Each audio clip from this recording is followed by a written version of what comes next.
On Thursday, the 19th of December, this 1979 A36 powered by the Continental IO520 engine went down after a partial power failure at 12,500 feet near Buffalo, New York. We've got the full ATC audio and ADS-B tracks. Let's check it out.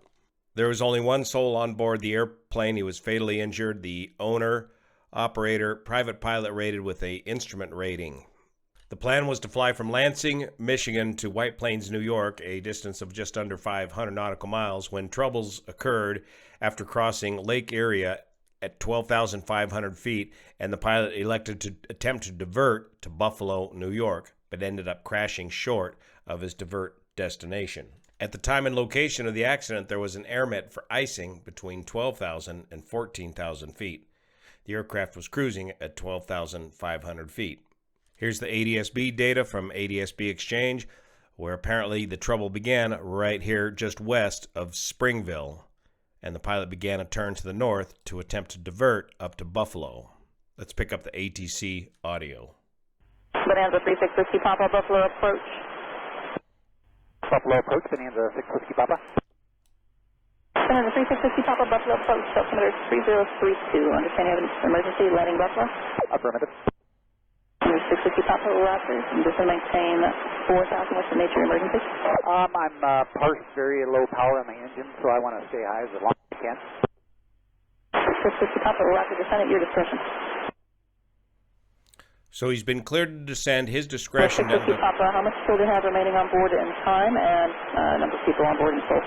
Okay, I've got 5 hours of fuel, just one on board. 6 Whiskey Papa, Roger. Thank you. So 5 hours of fuel on board. He's been cleared down to 4,000 feet. You can expect visual approach straight in for runway 32. 6 Whiskey Papa, copy. Expect visual straight in runway 32 at Buffalo, which is located way up here. And he reported a partial power failure of his engine. And can you give me the bases? 6 Whiskey Papa, my last base report was at 5,500. Last base report at 5,500. So apparently he's in the soup.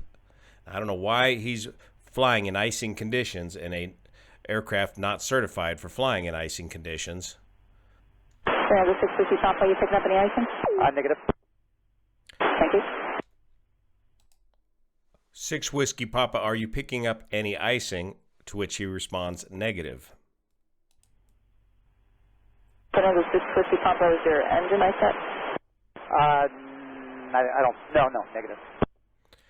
6 Whiskey Papa, is your engine icing up? Excellent calls by ATC here, and the pilot had to take a little time to think about it, as if he wasn't exactly sure, but in the end he responded no. Which in fact, this may very well be the case. Even though this is a fuel-injected engine, it's not subject to carburetor icing, but it is certainly subjected to induction icing. More on that later. Roger. And can you give me how far Buffalo is? Maybe 6 Whiskey Papa, you're 15 miles. Anything closer? The 6 Whiskey Papa, I've got 10 miles of Buffalo Airfield. Uncontrolled field, 9 Golf 0. Buffalo, she's telling him, is 15 miles away. He's trying to stretch all the way over here to Buffalo, and she advises him that there's another uncontrolled airport closer, but not that much closer. The Buffalo airfield just south of the main airfield, 9 Golf Oscar, located right here. But there are other airfields in the area. These are just grass strips, and there's Gowanda Delta 59 located right over here. Of course, it's snowy country, and most of these airfields, I'm sure, are just buried in snow. Let's take a look at the individual data points from FlightAware, and we can see he's cruising along just fine here at 12.5. And then right about here at 11:11 begins to start a descent. And he starts a pretty good descent at 1,200, 13, 14, 1,500 feet. And this descent continues all the way to the end of the data. This pilot did not lose control of the aircraft, at least during the descent portion. We don't know what happened at the final landing portion because we simply don't have that data, either on video or here on ADS-B. But he starts this descent rather fast at well, he's cruising at 215 knots, and then he begins his descent 153, 145, 138 knots. Here in the A36 Pilot Operating Handbook, an emergency descent at 153 knots, but your best glide speed is down to 110 knots, and your emergency landing approach is down to 81 knots. So he starts out a little bit fast, but if he's in the weather and he wants to get out of the weather, I can understand the more rapid descent, but you're going to lose distance to a suitable landing field if you come down too fast or too slow. Some speed other than your best glide speed is going to be detrimental to the distance that you're going to cover. And here in the POH, and again, you're going to have all this stuff memorized because you're a single pilot in IFR with a partial engine failure. One of the worst situations you can be involved with. The partial engine failure, you're not sure how far the aircraft is going to go or glide or descend. If the engine just quits altogether, well, the decision is final, and it's the solutions are very well narrowed down. But for a complete engine failure, your maximum glide configuration is landing gear up, flaps up, cowl flaps closed, prop, pull it to low RPM, speed established at 110 knot, best glide speed, and you're only going to glide. The Bonanza does not make a great glider. You're only going to go 1.7 nautical miles for each 1,000 feet of altitude. It's about 2 statute miles for each 1,000 foot of altitude. So if you were at 12,000 feet, you could go about 24 statute miles radius. Now, if you have a simple ForeFlight app operating with you on your flight, you can program in a glide ring, but it's garbage in, garbage out. You got to program in the specifications to your aircraft, and it'll give you a continuous gliding range ring based on the terrain and your altitude as you're flying along in ForeFlight, which would give you additional situational awareness as to what your various options are, again, if the engine completely quits. With this partial power situation, it is very easy to be lured in to extend your range in an effort to get to a better airport in an effort to save the airplane.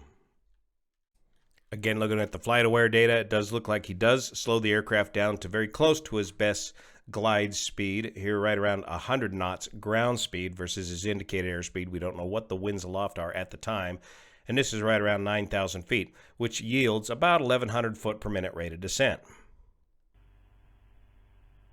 And the 650 Papa 9 Golf 0 has a runway 624, and it's 2,600 feet long.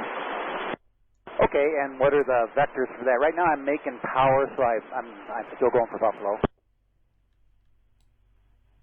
And the 650 Papa is on the hang direct, on the way to Buffalo.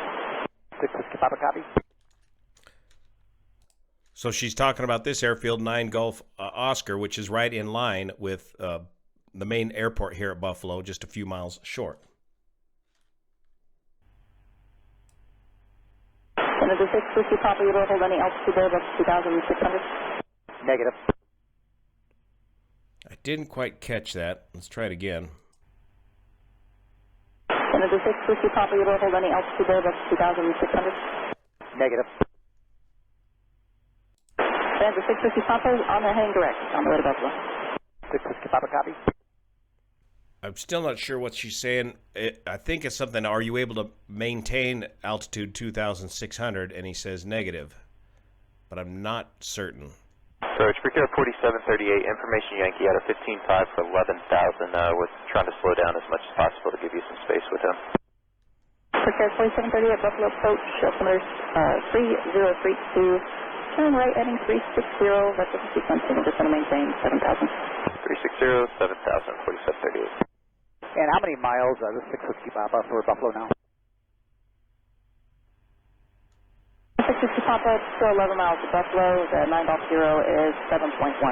Yeah, I don't know if I'm going to make that one either. 11 miles to Buffalo, a little over 7 miles to 9 Golf Oscar, or 9 Golf 0. He's not sure if he's going to make either at this point. He's getting very low, way far out here. 650 Papa, there's a throughway heading to your right there. You safe flight conditions? Visual, yes. Okay, do you see the throughway off your right there? Negative. Continue straight ahead to go for 9 Golf 0. I see a 2-lane road going straight. And 36 Whiskey Papa, turn right 020, and you should pick up the throughway here in the next 2-3 miles. 020 on the heading. I think he's trying to hook him up with this highway right here. 36 Whiskey Papa, do you have anything in sight that we can touch it down the field or in the road? Anything right in front of you, you can set it down. Do you see any roads there? Again, I can't picture anymore. I'm going to have to put it down the field. The second controller, which I assume is a supervisor controller, asking him if he can see any roads to set it down on, and I believe the pilot responds with, no, he's going to set it down in some fields. This is Papa. Are you able to just disregard 6 Papa, let me know if you're letting assured? Yeah, aviate, navigate, communicate. This pilot has his hands absolutely full right now. Just let him deal with his emergency. And that was the last communications we heard from the Bonanza. A few minutes later, they send out another aircraft to see if they can find the downed aircraft. 171, the last known was 075 and just about 7.9 miles on the heading of the Bonanza. We got Knox in there right now. We're about 4 minutes out. We're observing a large clump of black smoke from that area. I'm not sure if it's related, but kind of plotting in that area. And that was, in fact, the crash, the large plume of black smoke with that 5 hours of fuel on board the aircraft. The forced landing did not work out.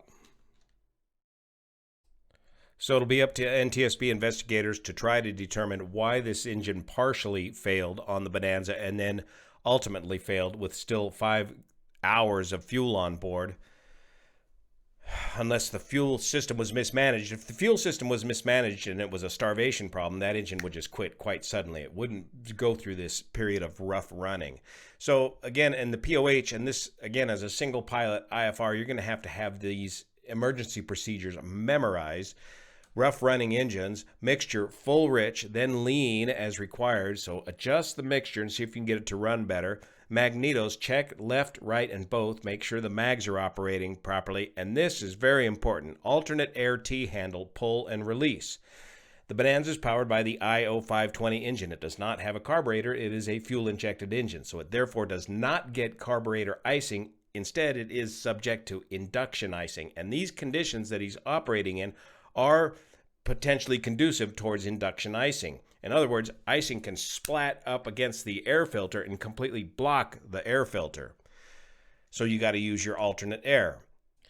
The Beach Bonanza has a very simple alternate air door system on it. Now this may not be the exact part for this exact model of Bonanza, but just as a point of discussion here. So you've got this air box. One end, it comes from the air filter and then it feeds into the throttle body. But here on the side is the alternate air source, which will automatically open if in the event the air filter is plugged up for any reason. The low pressure in the manifold will open up this alternate air source.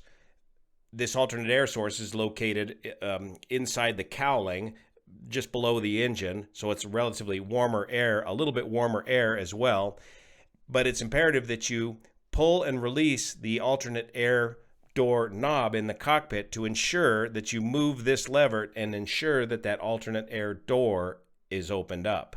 A similar checklist for the loss of engine power. Again, you got to have these memorized, or if you're a mechanic, you're just kind of like troubleshooting your engine on the fly here.